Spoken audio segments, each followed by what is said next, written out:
Praise the lord. પોતાના લોકો મહાસંકટમાં છે.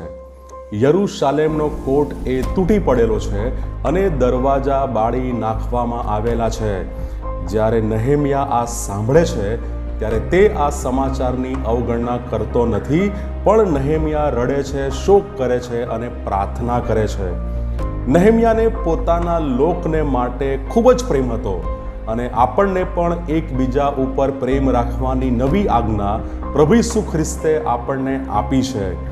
યરૂશાલેમનો તૂટી પડેલા કોટની મરામત કરવા નહેમ્યા સૌથી પહેલા ઈશ્વરની સમક્ષ એ જાય છે અને રડીને શોક તથા ઉપવાસ સહિત પ્રાર્થના કરતા, પાપ કબૂલાત કરતા નહેમ્યા કહે છે, હા, મેં તથા મારા પૂર્વજોએ પાપ કર્યું છે, અને ઈશ્વરને તેની યોજનાને આશીર્વાદ આપવાની વિનંતી નહેમ્યા કરે છે. નહેમ્યાની આત્મિક આગેવાનીમાં આપણે કરુણા, ઉપવાસ અને પ્રાર્થના આપણે જોઈ શકીએ છીએ. God bless you.